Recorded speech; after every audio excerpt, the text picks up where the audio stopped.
conseils pour identifier le cancer du côlon.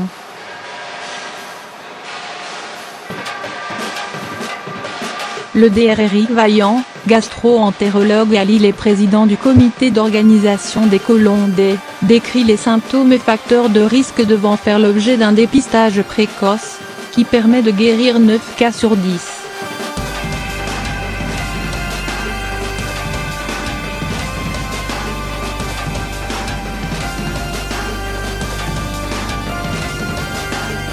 Des maux de ventre, des troubles du transit, du sang dans les selles sont des signaux qui doivent alerter, surtout après 50 ans.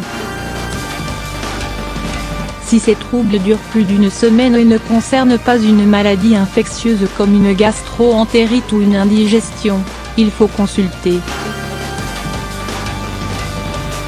On peut en tant que patient demander à faire un examen de dépistage, la coloscopie. Qui sont les personnes les plus fréquemment concernées?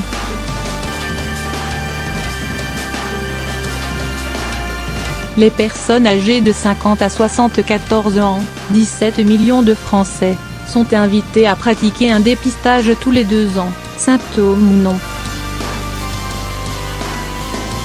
Hormis l'âge, on doit prendre en compte le critère héréditaire. Le risque devient élevé quand on a un parent ou grand-parent qui a eu un cancer colorectal. Dans ces cas de figure, le dépistage est recommandé 10 ans avant l'âge du parent diagnostiqué. Les personnes qui ont déjà eu un cancer du côlon ou des polypes, liaisons précancéreuses, doivent être contrôlées tous les 3 à 5 ans. Les maladies chroniques inflammatoires, Crohn, rectocolite hémorragique, constituent aussi un facteur de risque. Le mode de vie peut-il jouer dans le déclenchement du cancer colorectal? Oui.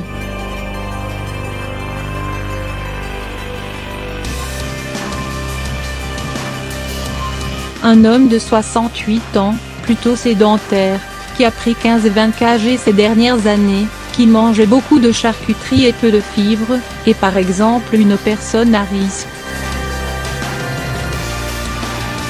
L'alcool, le tabac et le diabète sont aussi des facteurs de risque. Globalement, les hommes sont davantage concernés par ce type de cancer. Pourquoi, selon vous, seuls 30 des plus de 50 ans se font diagnostiquer? Faire des examens quand on n'a rien du tout n'est pas une démarche qui rentrait dans les ansures. Le manque de symptômes apparents fait que l'on banalise cette maladie. La coloscopie est un examen qui a tendance à faire peur, du fait de l'anesthésie générale. La crainte que l'on trouve quelque chose joue également sur le fait de ne pas passer à l'acte. Pourtant, la coloscopie est préventive. Elle permet d'identifier des polypes bien avant l'apparition d'un cancer. Jusqu'à quel âge doit-on continuer à se faire diagnostiquer? Le dépistage est préconisé entre 50 et 74 ans, mais c'est une erreur de ne pas être dépisté après 75 ans. On sait qu'après 85 ans, le cancer du côlon est la première cause de mortalité.